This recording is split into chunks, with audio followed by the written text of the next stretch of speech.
G'day, Grievers. I've got a new tripod. So I'm actually filming with my phone and I'll just refresh my laptop, which is refreshing itself. Um, so I'll be able to read chat on my computer. Better watch the battery though, because if it goes flat, we're screwed for me reading chat. But I'm actually going to get on with making this, and as you cruise on in, because I want to get it in the oven, because there's a little bit of cooking time ahead of us. But tonight I'm making a really simple weeknight dish. It's an oven-baked chicken and rice. And the best thing about it is the whole thing gets cooked in the baking dish. Like even the onion and the garlic that we're going to do first gets cooked in here. So the first thing I've actually got to do is a whack on the oven to 180 degrees Celsius, or if you're a Fahrenheit person, you want it to be 350. Uh-oh. I've just realised I have a pulsing camera. Hey, Anne-Marie, how you doing, gorgeous? So I'll stick the oven on because we are going to cook the garlic and butter and onion in the oven. The whole thing gets done in that dish. Look at my new dish too.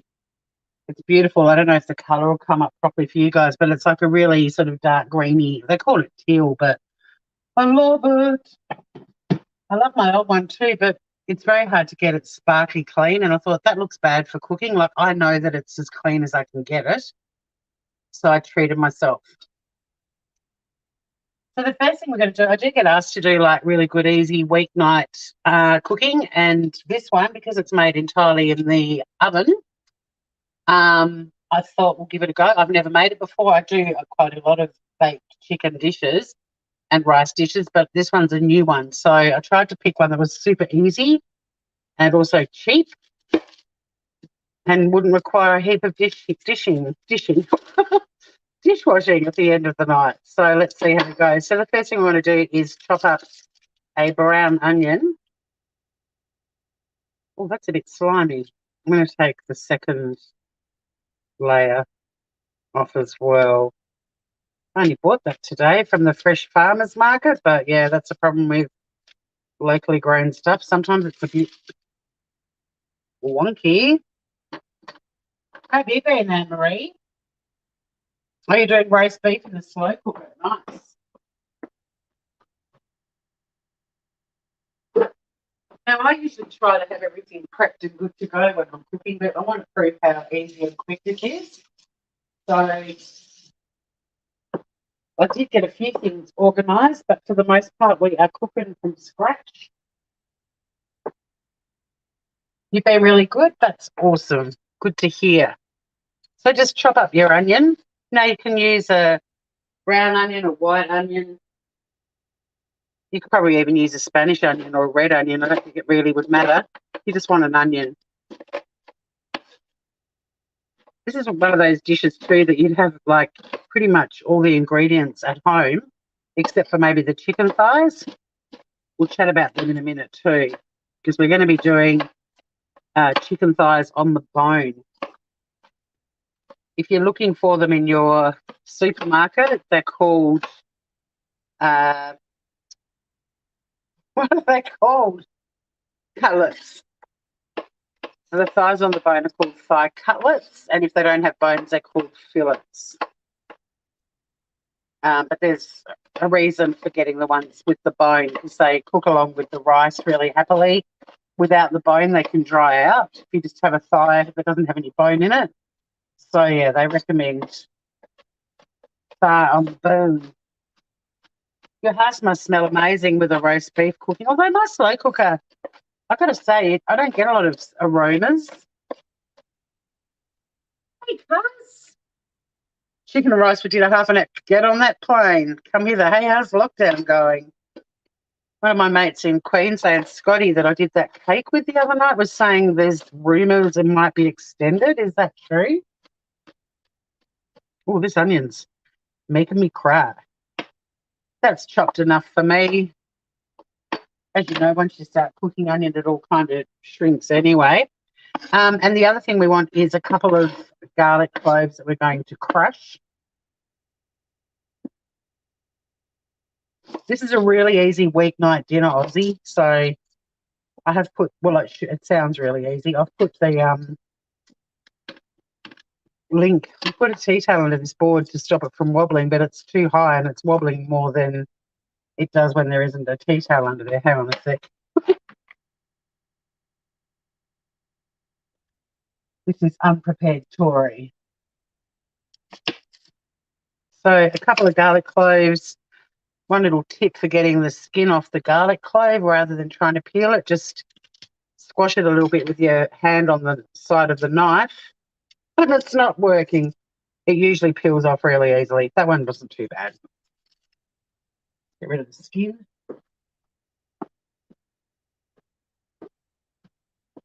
Lockdown till Friday. Oh, no. Well, if it works, it'll be worth it, but what a pain. Scott said he was he was more upset about ECA being cancelled than the lockdown being extended. I'm just going to get a tissue. My eyes are watering. So my nose. An onion packed a punch. Wash my hands again. Oh, right.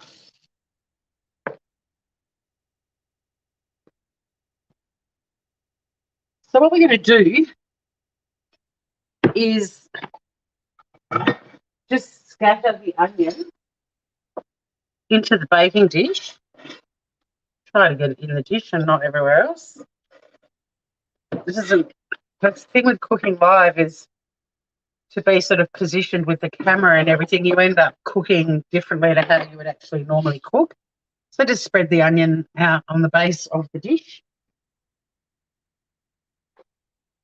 And then get your little garlic crusher, my new best friend in the kitchen. Whack in the garlic.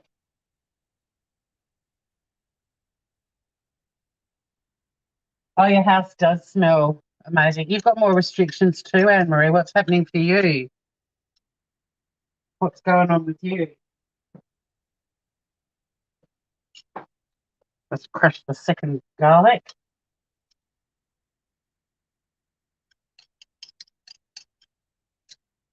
And then just using your hands, just mix the garlic and onion a bit together. And then we want to get about 30 grams of butter.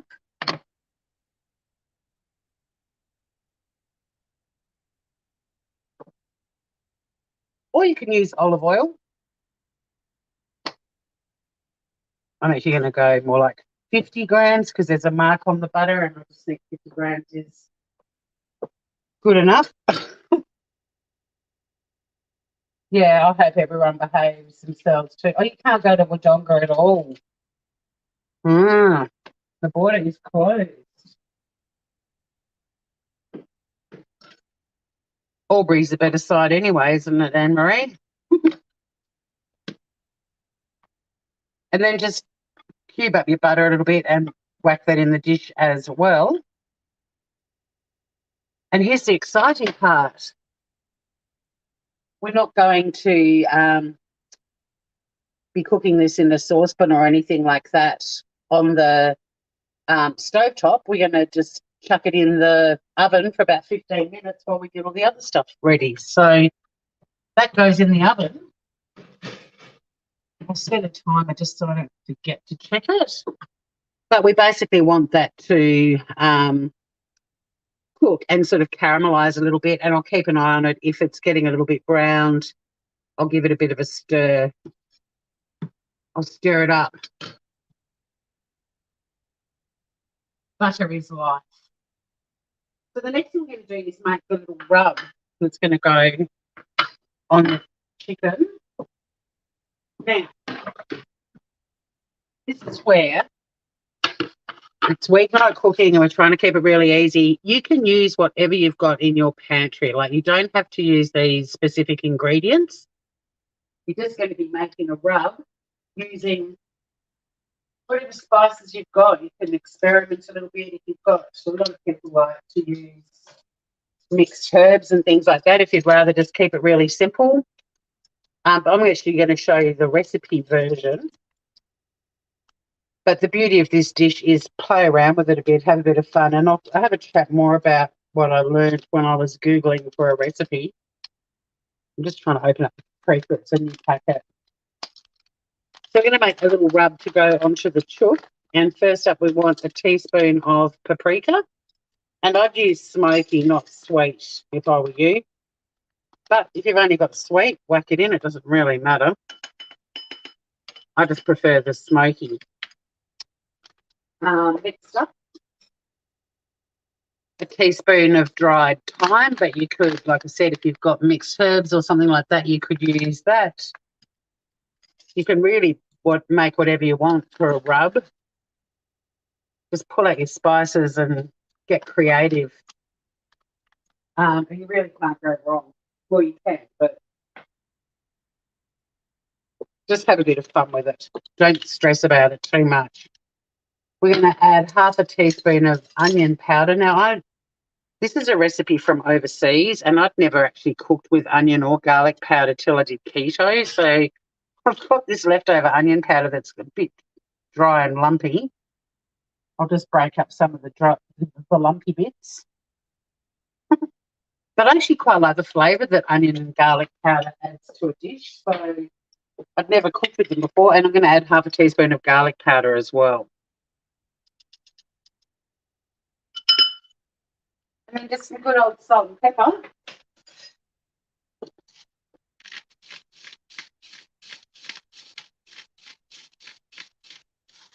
And some salt.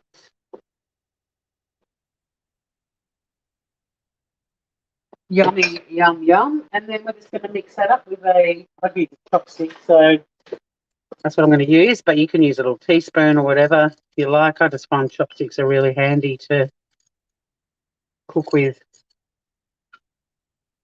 But just get that nicely mixed up. There are a few lumpy bits, but it doesn't matter. But like I said, you could really use whatever you've got. If you just wanted to do mixed herbs and some paprika and some salt and pepper, that'll work. Just muck around with whatever you've got. Pull out your oldest, saddest looking spices in the kitchen and use them up. So next up, we're going to do the chicken. Now, these thighs have actually got the bone in them. Trying to see if it's honing in on that. So it is actually a chicken thigh cutlet you want to use, not a thigh fillet. But we are actually going to peel the skin off. And the reason for that is the chicken is going to be sitting on top of the rice and the onions and garlic, or the onion and garlic. And it's very easy to pull skin off a chicken thigh, by the way. The fat, there's too much fat in the skin. It will actually go down and saturate the rice and make it really greasy. So get rid of the skin. If you can get thigh cutlets on with the bone without the skin, even better. But your butcher might be able to do that for you if you don't want to peel off the skin, but it's not really hard. But it also means we don't have to pan fry the fillets or the cutlets to brown the meat. Yeah, I'd use garlic salt. Why not? That would work a treat. Aussie, the cat is going to love the skin. Yeah, I'm going to save it, but Sunny's really into beef. She eats chicken, but beef is her favourite, and she's not a fan of seafood at all. Well, she does eat a tuna sachet, but it's her least favourite. She likes all the red meats, so I don't know if she'll like the skin or not, but I'll see. I've given her chicken offcuts before and she turned her nose up. Biscuit used to go nuts if I was cooking chicken. I used to give her little treats all the time, like tiny treats, because she was on a very strict diet. And once she got down to 6 kilos, I was like, oh, but like a tiny amount. So get rid of the skin, put it in a little container or a bowl and save it for your flutes.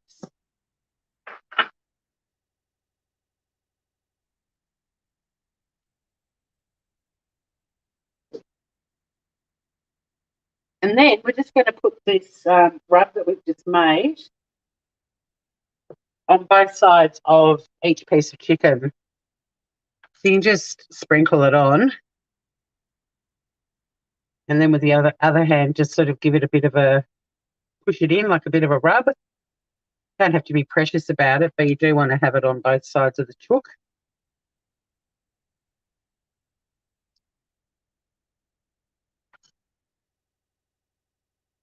But I'm just proving to you how quick and easy this is for a weeknight dinner. It does take about an hour to cook, or a bit under an hour, but because it's all cooking in the one dish, once it's in the oven, pour yourself a glass of wine and put your feet up. 50 minutes later, dinner is served. And I'm not using any crazy like hot spices or anything. I mean, the paprika and the pepper are the bitiest things I've used. But if you wanted to put chili, you could put chili powder. Do whatever works. But if you're cooking for a family, this sort of rub would be perfect. Put the last bit on there. And you don't have to like go nuts with pushing it into, like when you do rubs on steak and you want it all in.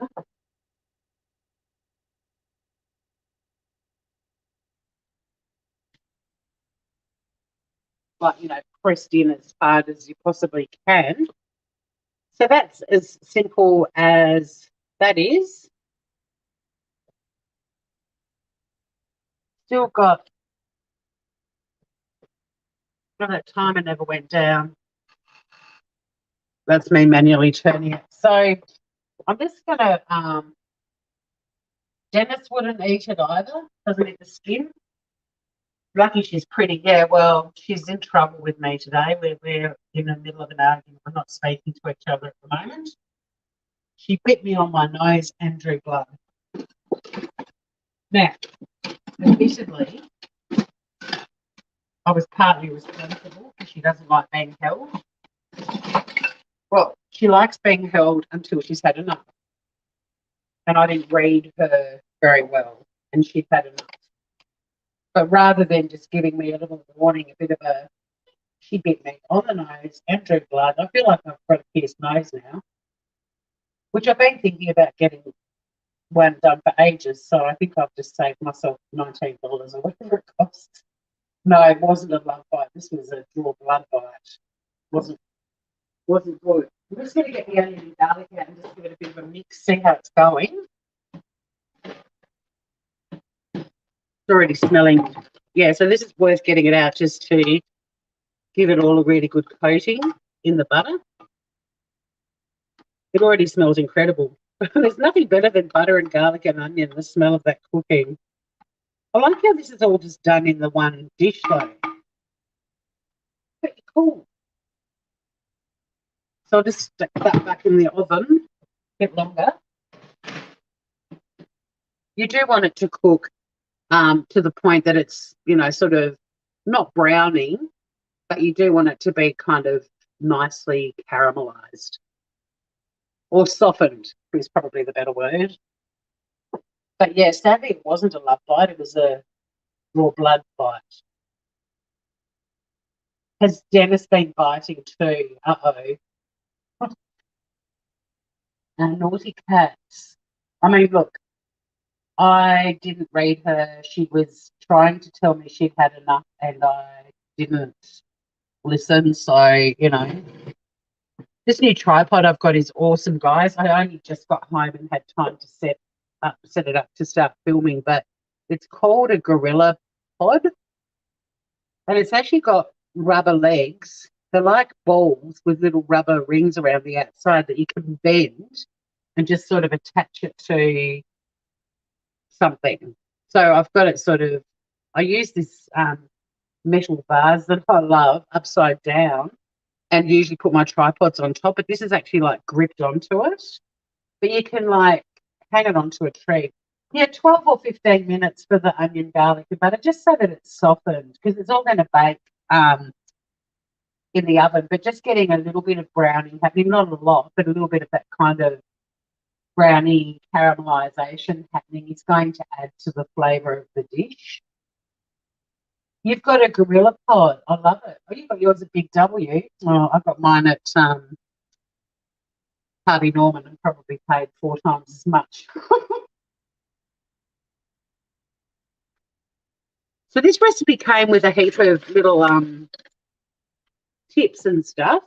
So like if you have more people to feed than 5 thighs will do, but a lot of people do actually find thighs quite large, and they'll just have one or sometimes even half. But if you want to double the recipe, it works perfectly fine. Just use 2 baking dishes. Don't try and cram it all into one baking dish. And if you only wanted to do this with like a couple of thighs, if it was just 2 people or just one even, just use a smaller baking dish. So it's really adaptable. You just basically halve it or quarter it or double it, whatever works for you. We've mentioned why we're doing it with the thighs with the bones in. They do keep it super juicy. But also in terms of the rice, cooking along with the rice, you're better off with the one with the bones, the thigh with the bones, because the other thighs without will probably dry out before everything else is cooked. You could also do this recipe with drumsticks, and you wouldn't take the skin off the drumsticks. It's not actually as fatty as the skin on the thigh. But like I was saying before, the skin comes off the thigh because it'll make the rice component really greasy. If you do struggle to get thighs without the bone, you can still use them. But what you want to do is cook the rice on its own for 30 minutes and then add the chicken thighs and cook it for another 20 to 25 minutes. So you can do it that way if you want. All of these notes are in the link with the recipe. The chicken rub, like I said, you can substitute that with anything. You could do lemon pepper, you could do Italian herb mix, whatever you've got. And the rice that we're going to use is basmati, but you can use any rice. Just avoid like the risotto rices, like the arboreos. But any kind of rice is good, and the long grain will be the fluffiest. You can use brown rice, but you're going to have to cook it for a bit longer and add extra water. But definitely don't use like minute rice or arborio, risotto, paella, that sort of stuff. And then obviously you can do side veggies. I'm going to do some green beans and some broccolini to have with it. But it will be yummy just with the chicken and rice, if that's your kind of thing. They also give you a recipe for some gravy. Well, actually, they don't give the recipe. They just say you could also make gravy, but no, thank you. I don't want no gravy. I'm happy with the chicken, the rice, and I'll do some veggies. Your Kiwi husband would eat 5. Yeah, I bet. And that's what you can do, just double it up. But just use 2 baking dishes on 2 separate shelves in the oven rather than trying to cram it all into one, because you'll just end up with like poached chicken.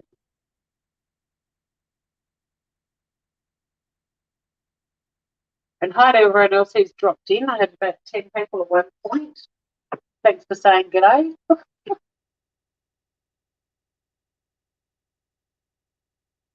Okay, I can smell the onion and garlic and it all smells amazing. So I'm going to get on with assembling this dish. We're going to have plenty of time to hang out and chat. So I don't know how well you can see it, but it has browned a little bit. It's softened and it smells incredible. So now we're going to assemble this. And this recipe, this is so friggin' easy. It's not funny. So the first thing we're going to do is add 1.5 cups of rice. The rice goes on next. And like I said, I'm using basmati. It's a white rice, a long grain. According to the notes, long grain rice is the fluffiest in this recipe. So we all want to go fluffy, right? So it's going to be fluffy garlic rice, basically. And you do want to smooth it out a little bit. Flatten it out, because it's going to be the bed for chicken. Oh, actually, it's saying to completely mix it. Sorry, ignore me. I watched the video before. I didn't remember her mixing it. I thought she just spread it out on top. I'm following the recipe. We're mixing. Yeah, hit the thumbs up, groovers. All right. So then just flatten it, spread it out evenly on the dish.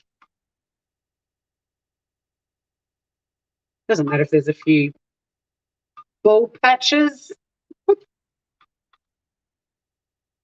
We don't judge in the Shitty Kitty kitchen. Then you want to get the chicken and you want to pop it like out. You know, every piece has a bit of space. You don't want to pile it on top of each other or anything like that. So this dish is holding 5 really nicely. I mean, you could fit a 6th one in there. But yeah, make sure that they're all kind of sitting flat on the rice.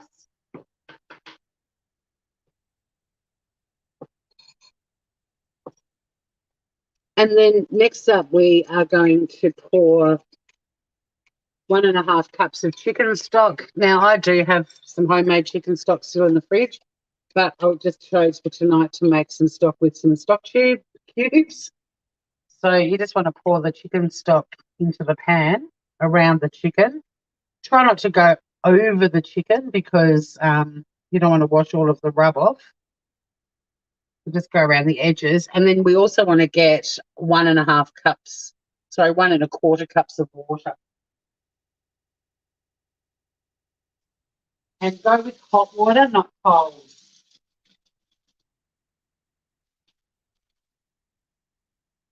Getting my water up to a hot temperature.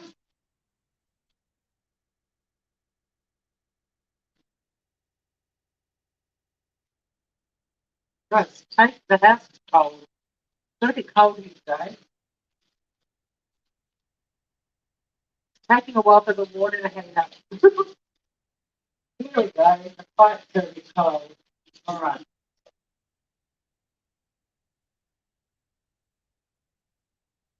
So yeah, 1.25 cups of water, and again, just try to sort of pour it in, you know, around the chicken. I mean, it could potentially end up. I reckon that's actually enough. I don't want the chicken totally under water because you do want that rub on top to get all yummy and crispy and delicious. And then just grab some alfoil, aluminum foil, and we're going to whack the foil on.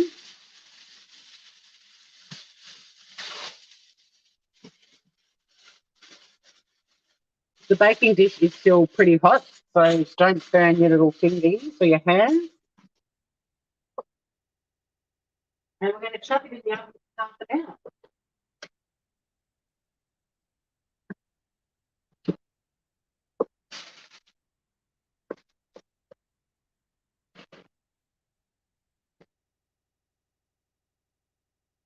Okay. Hey, Google, set a timer for 30 minutes. Hey, Google. Oh. Set a timer for 30 minutes.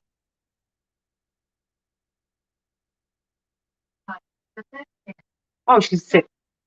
She's set 2. Awesome.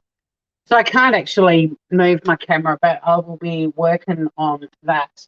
I just did hot water out of the tap, but it depends where you live and what your water is like.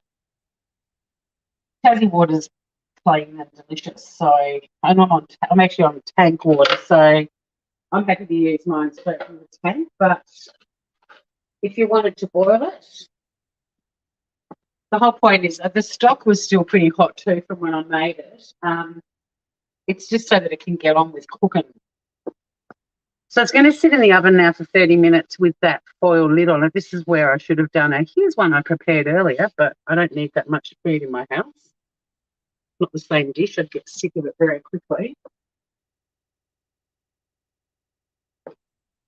And the yummy thing with this is you could, like, if you've got leftovers, doesn't sound like Aussie will have leftovers, but if you did, you could use the chicken thigh to do like chicken sandwiches or something like that. If you take sandwiches for lunch to work, you could use the rice as a base for something else, or just have the same dinner the next night. Yeah, you could cook it in a thing with a lid. My baking dishes, I don't have any baking trays that size that have lids.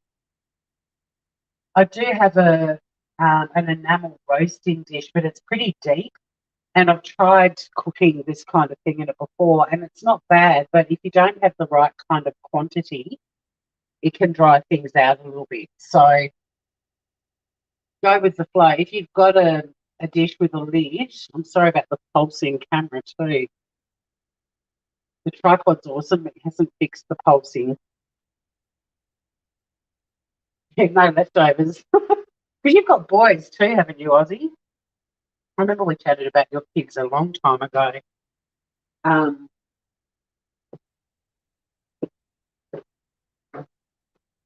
it already smells incredible. But what we're going to do at the half-hour mark is take it out of the oven, and we're going to spray the top of the chicken with oil because it'll give that sort of crunchy kind of nice finish with all the herbs and everything that you used in the rub. And then we're going to just chuck it back in for another 20 minutes without any foil on top.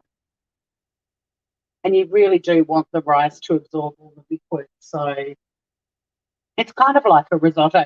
I do quite a lot of baked chicken rice things. I've got an amazing recipe that I haven't done on this channel yet, which I should, which is a Thai green curry.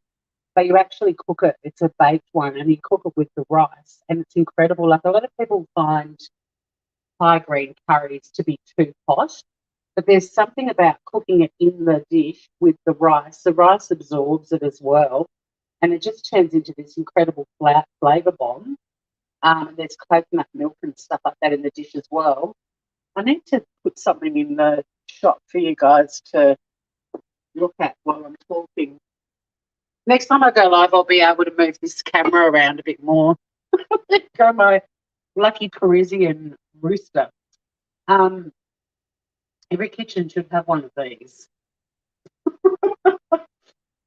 It needs a name. My friends at Andy's gave it to me a few years ago, but it remains nameless. So if anyone wants to give it a name, I'll take suggestions, but I do get the final say in the name.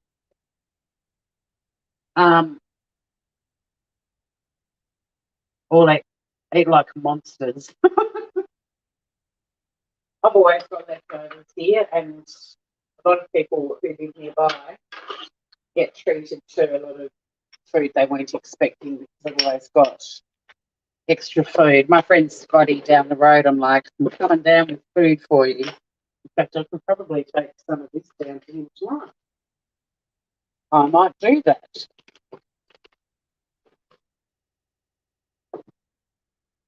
I would eat every piece of food in my house in 20 minutes, you reckon? I've actually got a ridiculous amount of food.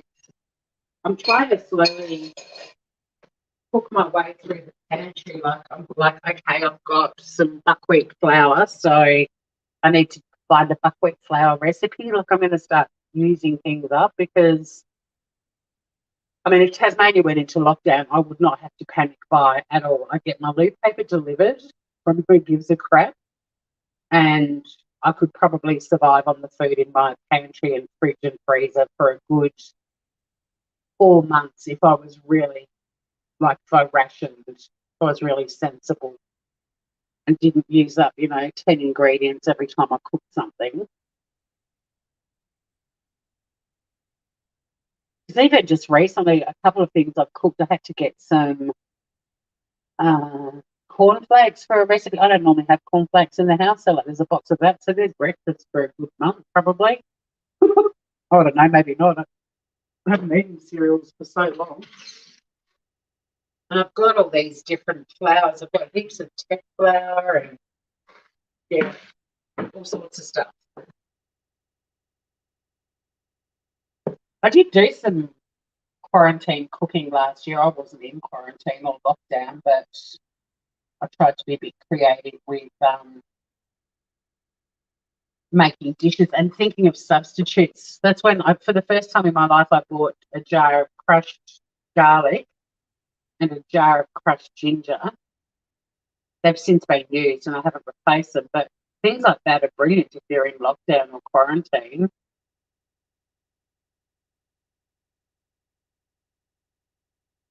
Hello, right? What's with the chicken? This one? We're naming it. We're coming up with a name. Rooting Rooster. I had a feeling there's going to be a root, something like that. Okay, that's the first. Well, look, I'm cooking chicken at the moment, Lovable Rogue, and I thought this was a bit bland for you guys to look at. So we've now got the nameless rooster in the shot. Just it's stopping my camera pulsing, but also it's quite pretty. So Aussie's suggested rooting rooster. Have we got any improvements on that? I mean, any other suggestions? Rooting rooster. It's too pretty. I think it should be a girl, even though it's a rooster. But let's put the pretty design. Oh, sorry, it's Portuguese, not French. Hand painted in Portugal. But they're meant to be really good luck. And every kitchen in Portugal's got one in. And quite a few shops, quite a few kitchens in Tasmania too.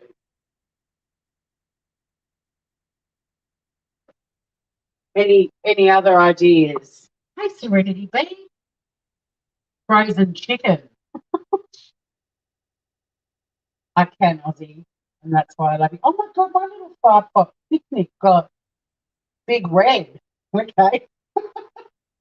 My little picnic by the 5 pot got clipped by Hartley. I didn't know. I woke up this morning and I was like, why am I getting a notification about that Hartley video with me going on about ageism? And then I was like, oh my God, I sound that shit crazy. I always think when I'm chatting that I'm, just chatty and happy and talking about fun things. And then I listen to the Hartley clips and I'm like, oh my God, I sound like a Fruit Loop. Rooting rooster, frozen chicken, and big red. I think root is sticking. Rooter. Rooter the rooster.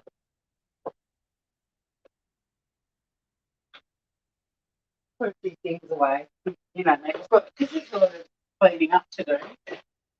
Oh, there's not actually much cleaning up for now, but I do like to clean as I go normally. I don't know where Sunny's gone. She's so angry at me. I didn't yell at her or anything. While she bit my nose, I just looked at her and I was like, Sunny, and I put her down on the floor. And then she just kept following me around the house. And I just said, I don't want to see you right now. You go and do your own thing. We'll reconvene when Survivor is on. You and I both just need to do our own thing for the next couple of hours. But yeah, I recognise that. So we've got Rooster the rooster, who's into rooting. But yeah, I feel like I sounded batshit crazy on that Hartley clip, the first one, and then now it's me just having a little picnic. She's a classic for her editing. She just knows when to end something, and it's got me going, oh look, there's a flame. Does it look like a 5 pot now? No embarrassment. She is in the naughty corner. It is time out for Sunny.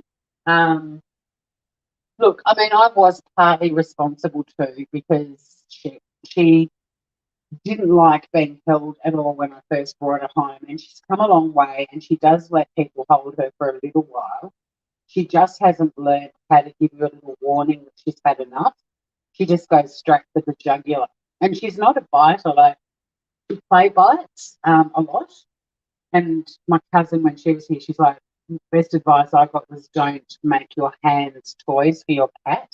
I was like, well, too late. Sonny's already given me love bites, but she's not doing it to like hurt me. She's doing it to like it's play. My sister sent me a YouTube video about why cats play bite and play scratch. So like if her claws are out or she's biting me, it's not to break my skin. But this bite on my nose today, a fang on either side, like a fang over each nostril.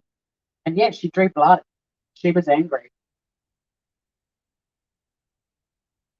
But I kind of think she should have fired a warning shot first, you know. And then when I put her on the floor, and I didn't throw her down, I just gently lowered her and put her on the ground.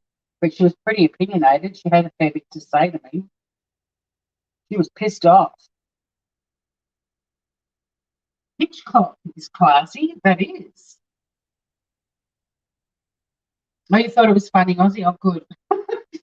Well, I don't mind people laughing at me. Because you guys know that better than anyone else. But I did sort of go, oh, sound that shit crazy. At least I'm having fun. I like that she finds people that are having fun too. Like it's not just a quick channel of all the drama or people, you know, oh God, I can smell the garlic. It smells amazing. The garlic is the strongest flavour at the moment, but garlic and herbs and spices are a bit chickeny, but mainly garlic. Oh God, it smells good. My mouth is watering. But see, if this is your weeknight dinner, while it's in doing this first half an hour, you have to make kids lunches. You could be doing that while you're in the kitchen. You could clean up what you've used, although there's hardly anything on my bench. Or you could pour your third or fourth wine and put your feet up. You could go and put your jammies and your Uggs on and get ready to settle in for Survivor. Is anyone watching Australian Survivor? Oh my God, I'm loving this season so much. There's a dude in it called George who's giving everyone the shits, but they can't get rid of him. And last night, if you haven't watched it, look away now because there's a spoiler coming. We'll block your ears. But yeah, he found an idol, then somebody else played that idol for him. And then last night, once again, he's still in it, and I'm loving it. I'm loving it. And there's another person who keeps flip flopping, and her head is on the chopping block for sure. But they're not. I mean, the strategies are starting to happen, but one girl came up with the most amazing strategy, and she had an immunity idol, and with her strategy, she didn't even have to play it. They didn't flush it, so it's bloody awesome. Yeah, catch up, Aussie. It's really good. It's really good this year. I'm loving it. It took me a couple of episodes to start to. Well, no, I love Survivor, but it's just getting brilliant because this guy is just giving everyone the shits, and he's just still there. I mean, if he ends up winning it, I swear to God, I'll pee my pants. So me, hello, how are you? This isn't very exciting. I'm occasionally moving Bruder Hitchcock, the rooster. There goes Serenity B. I gave Rooster a surname. Originally it was Rooting Rooster, but now it's become Rooster Hitchcock, the rooster. How have you been, Sue Me? What's news with you? Oh, you're good. Awesome. Yeah, I'm doing okay. I'm doing okay. What is it? Monday night, cooking some dinner, hanging out with my homies. Yeah, I'm doing good on the thumbs up so far too. Thank you for that, Aussie. A little friendly reminder. No news this way. Now, hopefully, Melba will watch this on replay because we were chatting the other night and she said, your cooking's too fancy. And I was like, well, I didn't say it to her, but I've been cooking out of the Coles magazine, which is like a free magazine from an Australian supermarket, and Donna Hay. And they are actually simple recipes with simple ingredients that people would already have in their house. It's just cooking things a little bit differently to how you normally would. But this one is very much weeknight home cooking and so easy. We haven't even used the stovetop. It's all been done in a baking dish and it's smelling so good. So good. Now, when this comes out of the oven, it does say to spray it with oil, but I've only got coconut oil as a spray, and I don't want to spray this with coconut oil, so I'm actually going to get some oil and a little brush, and I'll just be brushing some olive oil over the chook. And if you don't have a brush, you can just pour, but I'm using a brush to be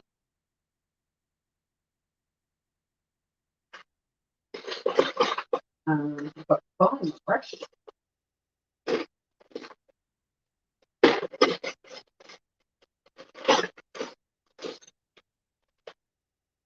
Did any of you guys see me when I did the roast chicken on the barbecue and decided to baste the chook, and it was so hot it made all of the bristles on my little cooking brush curl up? You reckon you're happy with ditch? You're married on hay and a heartbeat.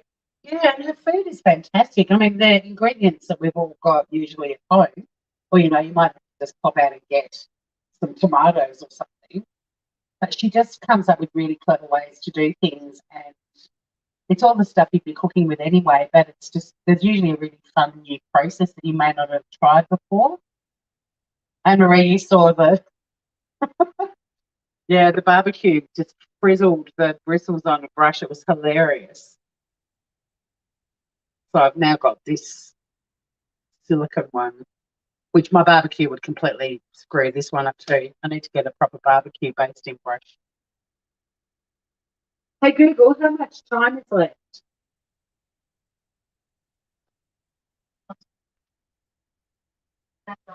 Yes.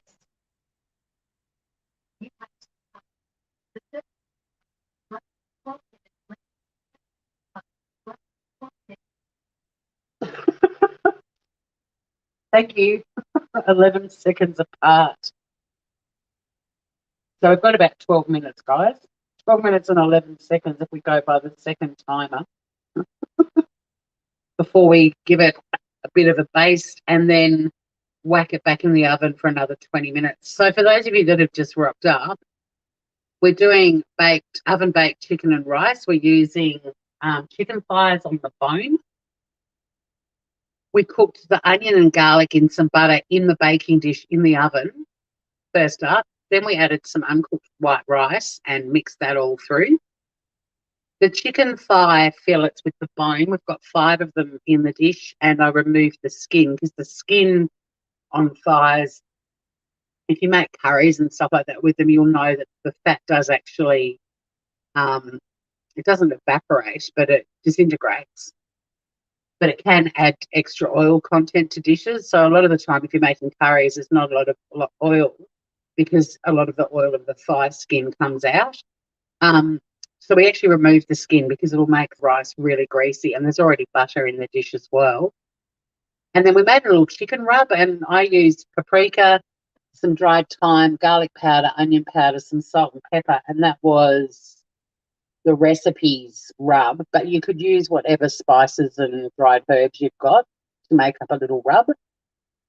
And that just got rubbed into each side of each chicken thigh. And then we put them on top, covered it up with foil. The oven was preheated at 180 degrees, and you put the oven on straight away because you do cook the onion and garlic and butter first up. And yeah, we'll be seeing it in about 10 minutes. Then we'll just bring the dish out, put a bit of oil on, and then put it back in the oven for another 20 minutes. So I don't mind if you guys disappear. I didn't do it. Here's one I prepared earlier. Hey, Melville. You had to go to the shop. Well, this is in honour of you. I was just saying that I was going to do this. Oh, I actually swapped out the dish I was going to do. I thought about what you were saying about my dinners being fancy. And I was like, oh, come on, I've cooked out of the Coles magazine. Admittedly, it was macaroni cheese with crispy sage on top, but still. And Donna Hay's pretty simple too. So anyway, I found a recipe online, and it's bacon in the oven. It gets 4.95 stars from 414 votes. So yeah, the chicken is dead. It's cooking, and it smells amazing. And I think you'll love this recipe, Mel, because it all gets cooked in the baking dish. So the first thing I did was put the onion and garlic and butter in the baking dish. The oven was already heated up, and then I whacked it in the oven for about 12 minutes. And while that was cooking, I made a little mixture of dried herbs and spices. We ripped the skin off the thighs and it's thighs on the bone, and they're sitting on top of the rice. Then we added some chicken stock and some water and whacked it in the oven with some alcohol. Your friend just turned up. She parked behind me, so I left it chocky in her wipers. And yeah, it's just in the oven. But I'll crop this and upload the shorter version to the Shitty Kitty Kitchen too. Yeah, stuff all washing up, which is great. Like, it's ridiculous. I've got more dishes in my dish rack, clean things to put away than I've got to clean up. Hey, Joe Madre. This is Rooter Hitchcock, the rooster. We named it earlier because it's team effort. In fact, I am going to put these dishes away because I can't just stand here and talk and not think being busy. And my kitchen will be completely cleaned up when this thing is cooked. And then I'm just going to do some green beans and some broccolini to have with it.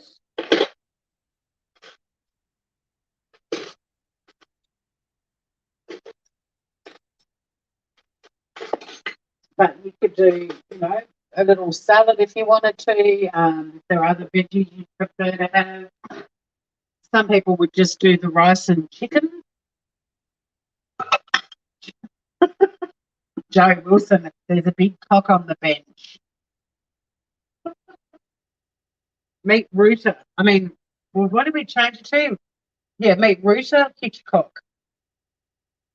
We named it. It had originally, the first suggestion from Aussie was rooting rooster.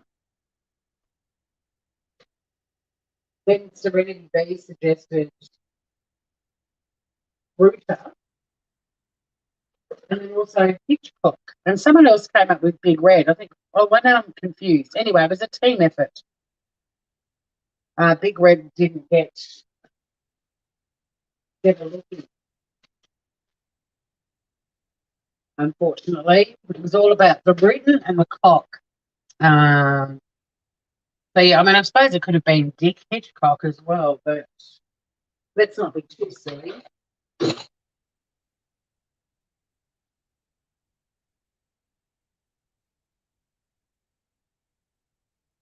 Oh, I might make a soda stream ginger beer to have with this dinner. Make one of those. Quite beautiful. Oh no, I've still got some apple cider from, they're non-alcoholic, they're, the soda streams from last night to finish up. It throws a shadow. So it's a shower, not a grower. Oh my God. Did any of you guys watch the Olympics last night? I watched some of the high jump. Those lycra bike shorts don't leave much to the imagination. Holy shitesen. Oh, could you see my boots? They're lacy, uppy ones. Sorry about the fixed camera. I do have a new tripod. I'm very excited, and I'm going to be able to do some super cool things with it.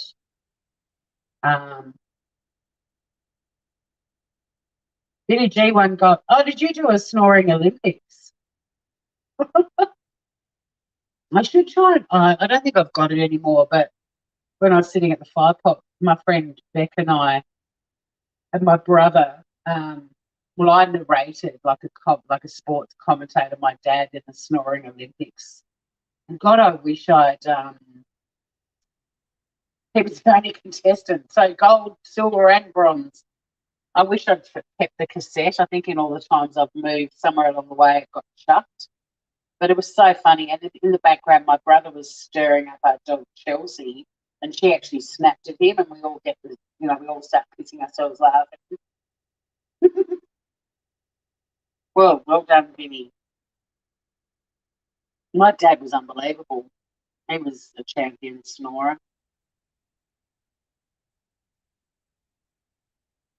They do have a heel, but they're not high heels. They've got a little block heel.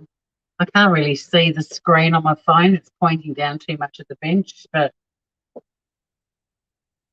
I don't normally cook in them. This is what I had on today, and they're so comfy. I just left them on. And they're lace ups, but they've got a zip on the inside as well. So I don't have to actually sit there lacing them. I've always had knee high lace boots, like for most of my life. I love all that kind of 60s go look. And I've got pretty decent pins. So I like the little, airline dresses and little knee high boots is my kind of going out attire. He fell asleep live with someone on panel talking. He fired up alive and did some commentary. Go on. I thought I saw something that you'd done. I don't know if it was last night or this morning, but it wasn't there. Like it had Mel uploaded a video, but it had that screen of it's no longer there. Have you put it back up? Gosford boots, halfway to the entrance. Yeah, down here they're called follow me, fuck me boots. The knee high boots, but these don't have stilettos. Not great for your self-esteem to see some of those Sheilas in micro shorts. Oh, that was the live. You edited it. Okay, cool. I'll have a look.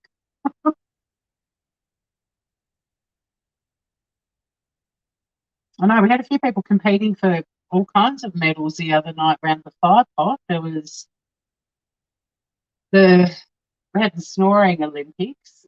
What was the other one? There was the sleepwalking Olympics. I think I won gold in that segment. Nobody shared their sleepwalking stories. There were quite a few vying for the snoring, though. Joe Marjorie, you talk in your sleep between snoring. My snores wake me up. I do the whole, and then I'm like, oh shit. And then I'm looking around. I'm like, oh my God, you just woke yourself up with a snore. But an ex of mine woke himself up with a fart once. He woke both of us up. And I seriously was surprised that I didn't get fired out the bedroom window at enormous speed, never to be seen again. It was terrifying. It was the most impressive and terrifying pop off I had ever witnessed in my life. Like it fluttered the doona. It had power behind it. It was impressive, to say the least.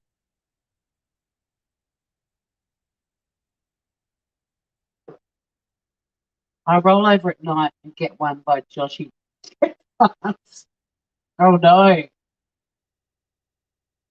I can't stand it how men refer to beds as fart sack. Is it no? What is it? Is it the fart sack? It's like, hey Google, stop. It's going to go up again in 11 seconds. Hey Google, stop. Thank you. Yeah, they call beds fart sacks. I hate it. It's like, can you not call it that? Gross.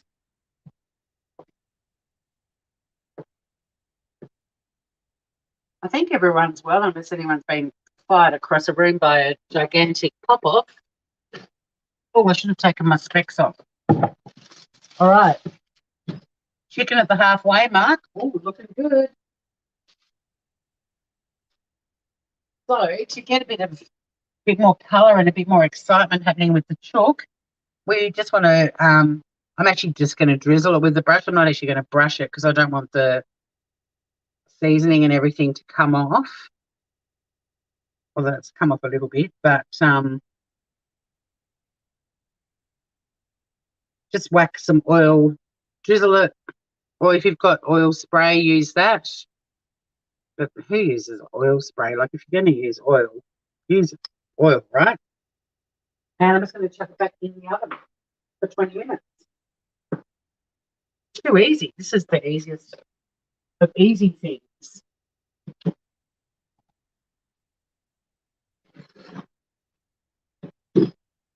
Hey Google, set a timer for 20 minutes. Thank you. I've got a bit carried away with the oil and it splattered on my stove top.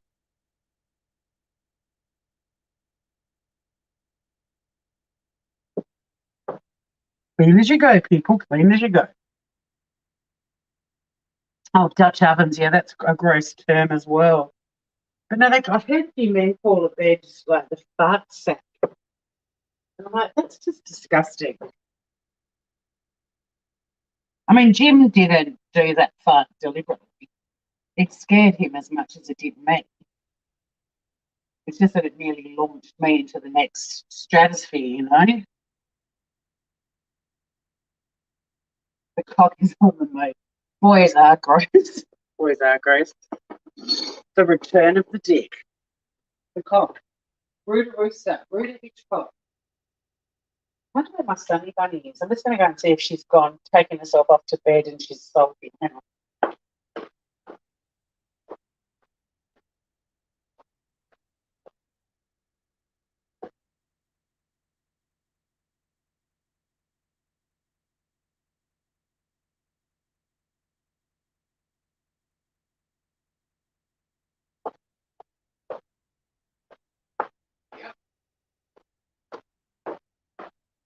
She's had her dinner and she's taken herself back off to bed.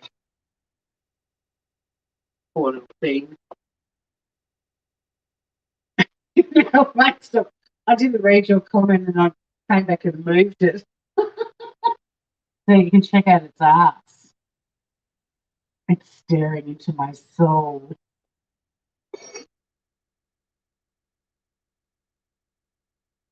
I can see you.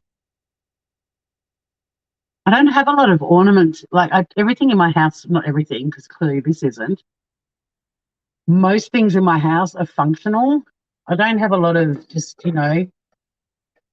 dust gatherers. This could do with a clean too. Jokes on the cock. I don't have one. Yeah, he gave me the cold shoulder. Gave me the cold shoulder. Now I can see this corner isn't properly buffed and polished. Oh my god. That's better, hopefully. I'll give it a proper clean when I'm done. Cooking with OCD. It's a wonderful place to be. I watched Sandra Recheck making, what was she making? A cheesecake. And people did the usual roll call, like, hi from Philadelphia, greetings from Maryland, and all that sort of shit. And I was like, g'day from Tasmania. And the next thing she was like, g'day from Tasmania. That's really cool. Or something along those lines. I was like, oh, thanks, Sandy. She was selecting specific, like someone else had said hello from Sydney and she ignored them, but she was a bit excited there was a Taswegian in her chat.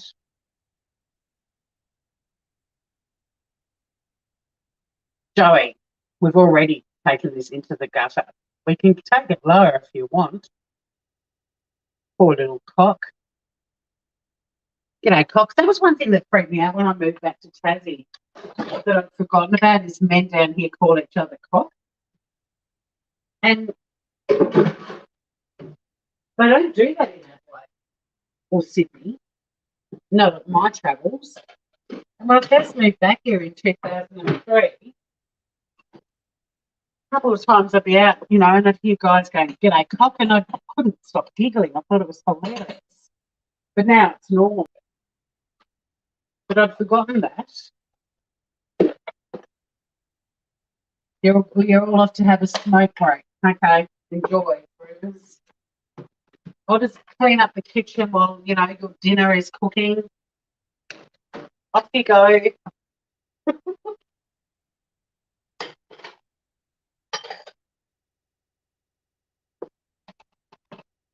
How's it going, cock? How are you, cocky? Look at the god shadow. Oh my god. Screenshot it, Joey. Screenshot it. Hang on, can I screenshot it? Here, I've got my computer right in front of me. Oh my god. It's got big balls. Oh no, we're going to go down that bloody road again. No one's come along to convince me why having big testicles is a good thing. Still waiting. Got a big set of nuts and a rather, I'm a bit worried actually. It's got a bit of a tumour in the middle. Or that's its knob and it's got a very long pointy foreskin. Yeah, I went there.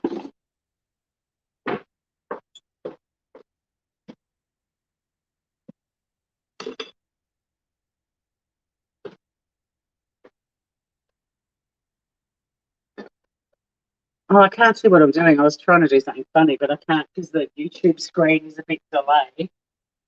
The guys down the road have a big metal rooster in the front yard. Bunch of dudes. Well, free advertising. They're like, a heap of cocks live here. Come here for some cock action.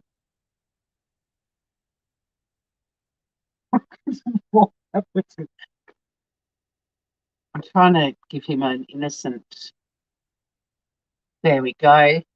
Has he got a little innocent shadow now? Yes, he has. I feel like I violated him.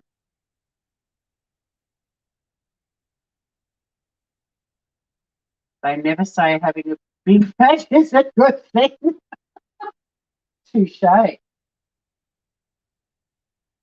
Oh my God, did you guys hear the kid that called in on BX Beast Boys panel? It was in one of the clip channels defending Molly Golightly. Did any of you hear that kid?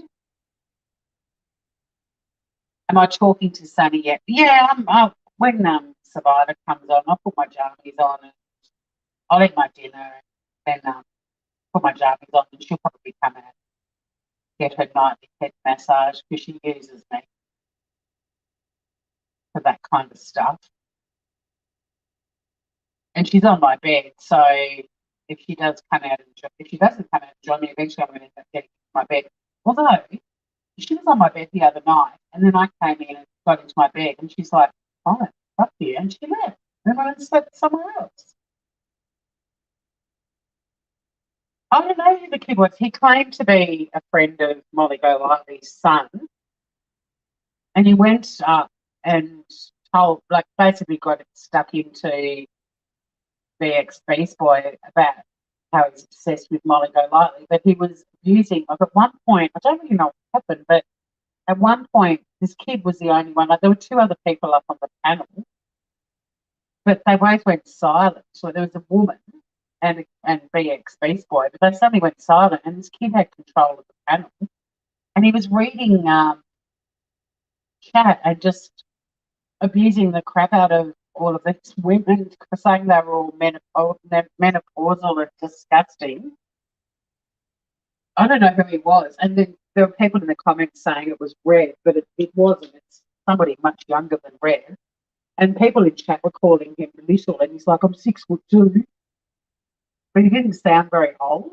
But he was swearing his head off and calling women the inferior gender or the second-rate gender or something like that.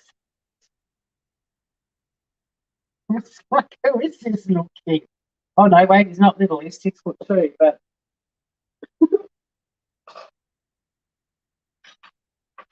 It was interesting, but yeah, he was basically abusing the crap out of middle-aged women and saying all middle-aged women are menopausal and disgusting. And I'm thinking, dude, you're up on a panel defending Molly Golightly, like, hello. And then he said, oh, someone called him out on that, I think, because he said, I like middle-aged women if they're intelligent. No, thanks, Mel. This is the first time you posted my links. Good girl. Well, yeah, but it was kind of funny, Ozzy, because it's refreshing to hear somebody new on the tubes. Like it was quite fun just to hear a new voice. My brother's just messaged me. I just want to check that. Oh no.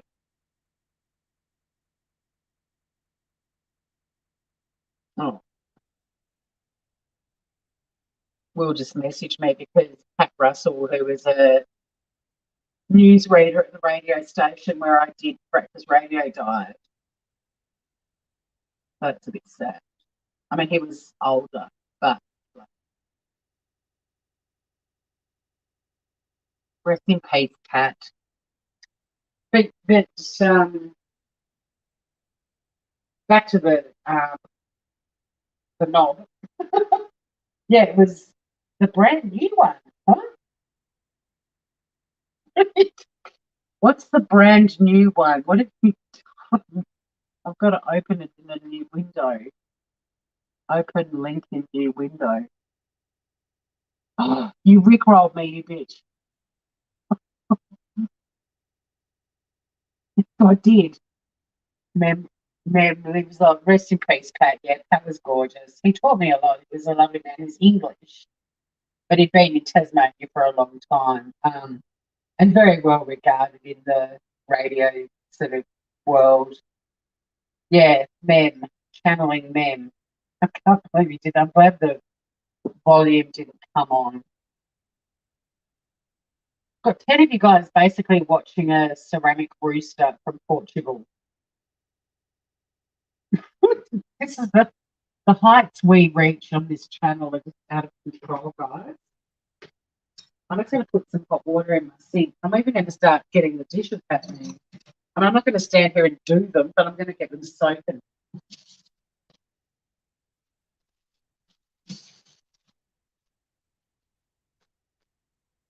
While the pipes are still warmed up. Oh, you're going to be doing a pork belly, Mel. What? You often are doing a pork belly when I go live cooking. Is it like pork belly Monday or something at your place?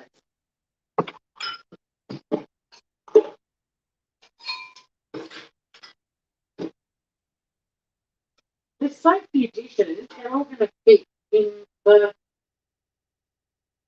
um, sink. I like this dish.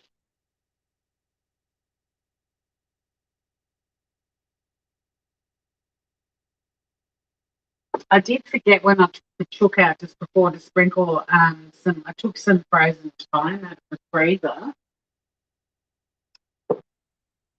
Because it's frozen, I wanted to chuck it on the chook. So I'm just going to bring the chook out for a sec. If you had fresh herbs, it'd be better. Oh my God, this is looking amazing. It smells incredible. But if you're using some frozen herbs, you're better off chucking them on. And I'm not even going to pull the little leaves off. I'm just going to whack some thyme on. But yeah, if it's frozen, you're better off adding it while it's still cooking than trying to garnish with it. I thought I had some parsley in the fridge, but I don't. So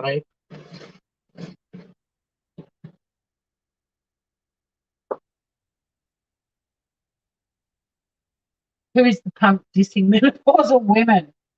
If I had a bloody choice, it'd be all right. But it's part of exactly. Oh, you haven't done one for a few weeks? Please scout inquiry. Yeah, exactly. We don't, and that's why I can't stand all of the stuff that happens on YouTube with adults picking on each other about their appearances and stuff like that, because you can't. Well, it seems these days you can change just about everything on your body, but it always seemed like the most nonsensical way to have an argument to pick on people's, like their height, for example, calling someone a short ass, and so they can't do anything about it. No, oh, has he dumped us? Maybe. Maybe Mel Mel. I haven't seen him around for a while. It's probably too much. Channel's not contentious enough for some of those boys, I reckon. Yeah, once you go for looks, you have lost. But especially when it's something like, oh, you short ass, it's like they can't do anything about it. And I find it interesting that people that do spend money getting surgical enhancements and improvements are very vocal about people's looks. And it's like, you've just spent money getting a boob job or getting Botox, or, we could talk about all kinds of things that we've seen on the YouTubes, people improving themselves. And it's like, well, if you're not insecure about your own looks, why did you just spend a fortune on improving?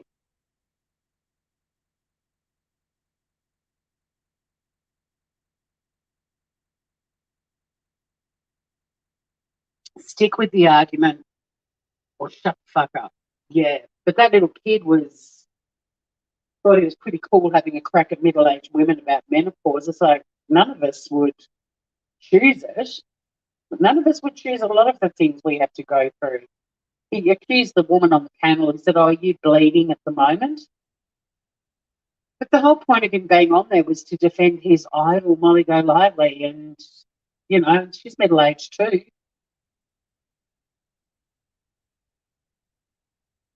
I know it's kind of weird. The younger folk in Tasmania are dipping into the Botox and boobs and all of that sort of stuff these days. It's weird because for a very long time we were all very much just the way we were created, and part of us don't wear makeup and pretty down to earth. Like most girls just, in my generation, we all just bombed around in blunts and boots and jeans and jumpers and beanies.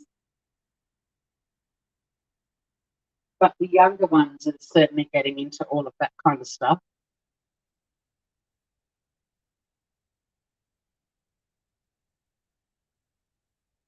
See, you do dye your hair. Yeah, I just don't mind too, but I'm about to try not the salt and pepper look, but my friend Andrew, who's also my hairdresser, said when my greys are at like 50%, we want to start seeing what my hair looks like with greys, but it's not quite 50% yet, but I reckon it's getting close. So I've got a couple of ideas of some hairdos I'd like to try, but it's not really going to be salt and pepper. But I'm curious, I want to actually see what I look like with grey hair. I think at 54, it's worth having a crack at just letting it do its thing. But I've got some colour still growing out, so we're going to have to kind of do a bit of blending for a little while till it's all just growing the way it should be. You dyed your hair for 30 years and now it's white. You're 57, Joe Madre? My sister turned 56 today. It's like, how the hell did we get to this age? And then yeah, there's that little upstart berating women for menopause. It's like, dude, it's biology. Like, imagine, I've noticed women don't go ballistic all the time about men when they get to a certain age. They need Viagra to still get their cocks up. Exhibit A. Have you noticed that? Like, it's not a common thing for women to put down groups of men because they can't get boners anymore, but men seem to enjoy giving us shit about menopause. Look at all the gang in the 50s. I think Mel Mel's the baby in the group. Mel Mel or Joey.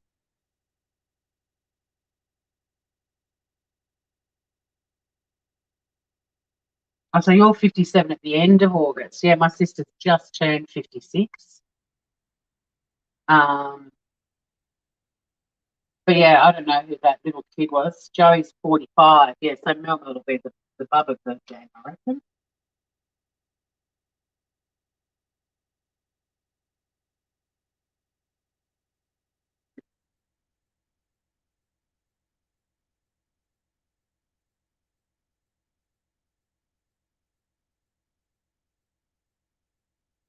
Well, Will just sent me a photo, but it's not letting me open. I don't have the right app for it. Hey, Google, stop. It's a photo from my radio days with Pat Russell, but I can't open it. I'll have to try later. I might open on my phone.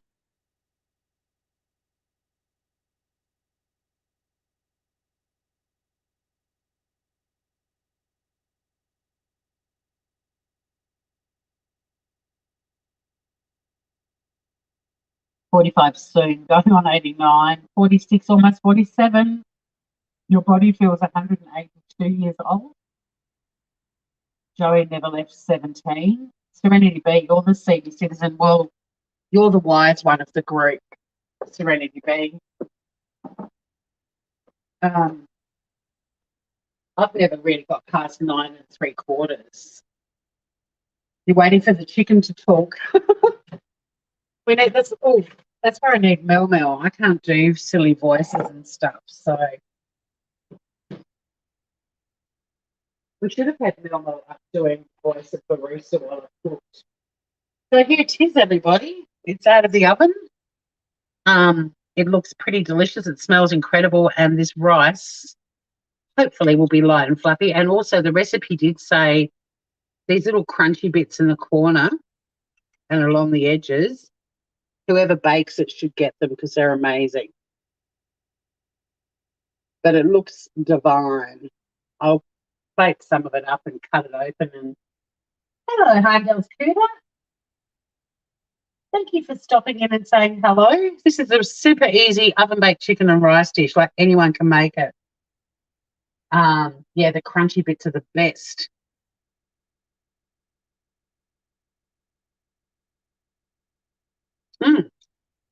And the rice is really garlicky. It's yummy. I'll plate a little bit up and I'll cut through the meat and show you, and hopefully it'll be nice and moist. It seriously took like 10 minutes to prepare the whole thing, really. You are meant to, I think, let it sit for about 5 minutes, and then you take all the chicken out. So in 5 minutes, I'll show you what we're going to do. But the recipe does say you can make a little gravy as well. Oh, yeah, hello. Hot stuff.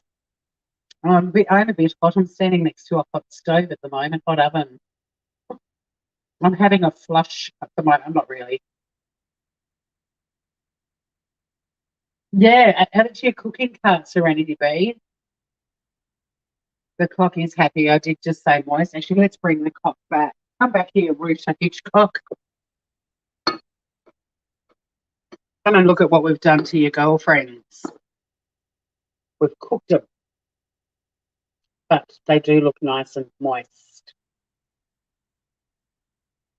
Hang on, he's still not in the shot. The things we do. Like I said, I don't have ornaments. I don't like toys. Sunny's in disgrace and asleep on my bed, scouting for her. She bit me on my nose. She is gorgeous. Her Instagram is beautiful. Nice eyes. Knocking me out with those Australian thighs. Woo!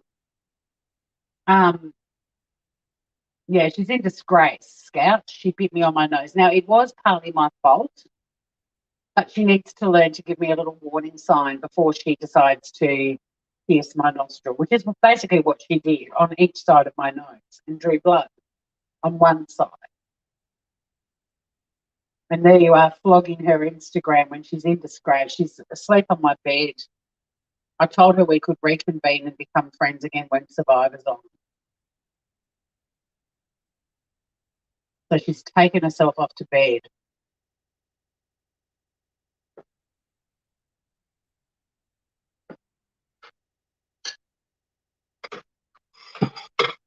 All right.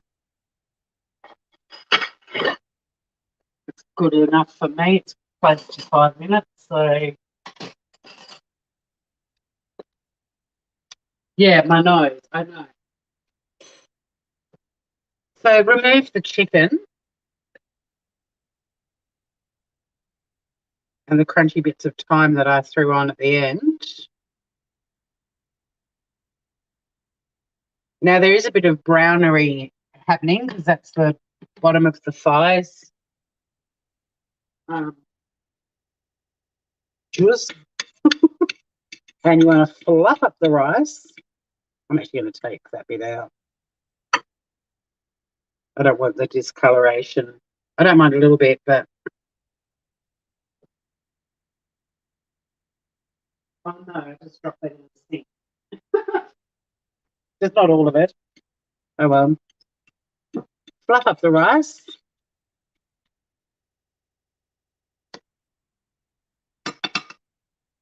Let's do a rice. Oh no, I'll do a full test.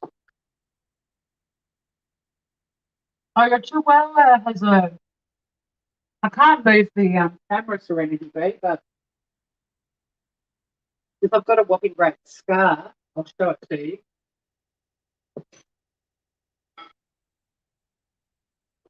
So then I'm just going to get some of the crunchy bit from the edges.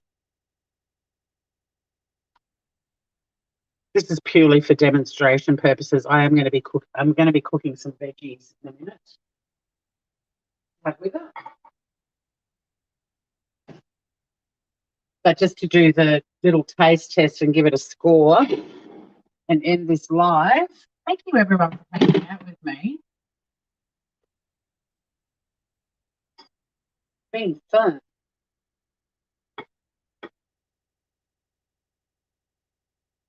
You sent me a nose ring. Well, I actually want to get a little stud. I've wanted to get a pierced nostril for a long time, but I don't want the ring.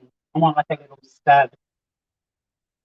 But you have to get a ring first, like when you get your ears pierced, you have to have the sleeper for a while, and then you can move on to something else, because I don't know if I can do the ring.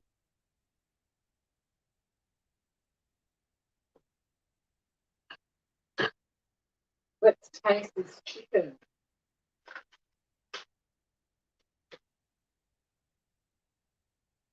I'll check out your animal video, Joey. I nearly called you Tori. All right, so I'm just going to cut off a bit of thigh.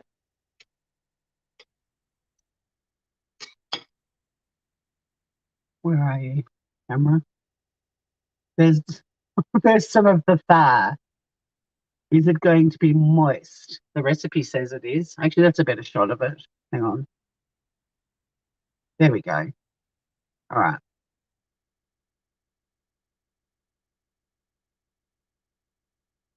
Mm. Oh, yum. And yes, it is moist. It needs some salt, though. It does need a bit more salt. I like things with a bit of salt, though. Where did I put the pepper? I've already put it away. I like a bit of pepper, too. Oh, it's really yummy, guys. Try me some of the rice.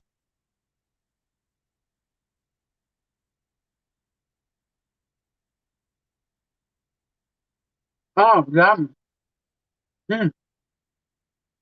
Okay, the rice is garlicky, but it's not like gross garlicky. It's not too strong. Like it's got a hint of garlic. This is delicious. And with some green beans on the side, it's going to be superb. We'll just do one mouthful of the two together. Mm. It tastes like chicken. You're right, Madre. This is so easy. I will edit this down and put it on the Shitty Kitty Kitchen. Although I did buy 2 packets of the chicken thighs on the bone. So I might even make this again soon and do a shorter video, or I'll just edit the live like I did with the cake. It still went for about an hour on the Shitty Kitty Kitchen, but you know, something to listen to while you cook along, I guess. But yeah, this is great. Really easy. You could, I think there's actually a note. Hang on. I'm going to stop doing that because people say they can't stand the sound of eating in a non-mukbang channel. I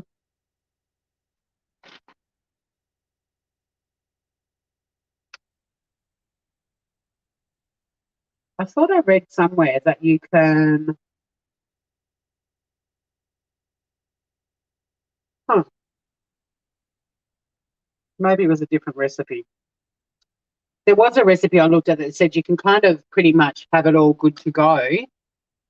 Um, like you can prepare it in advance. But seriously, if you get home, it took 10 minutes to put that together. And then, yeah, you can cook for an hour and 10 minutes and then let it sit for 5 to 10 minutes before you serve it up. And it's delicious. It's full of flavour. It was yum, Mel. It is too much cock talk again. If it isn't cock, it's balls. And if it isn't balls, it's something else. So I eat well on the live. Thank you. I think I sound like a piggy, but another 10 out of 10, guys. It's a ripper. So thanks for hanging out and thanks for the thumbs up. I know everyone that's watching is subscribed, so I don't have to say please like and subscribe. But thank you, everyone, for hanging out. And, yeah, if you're after a really yummy weeknight dinner, it's got really nice herbs and spicy flavour, but not and spices, not spicy. So it's a really good family-friendly dish. And it's delicious. And the bone in the thigh, yep, they're right. They're very moist. So until next time, stay groovy, everyone. Thank you so much. And hopefully I'll see you all again very, very soon. Until next time, stay groovy, everyone, and bon appetit.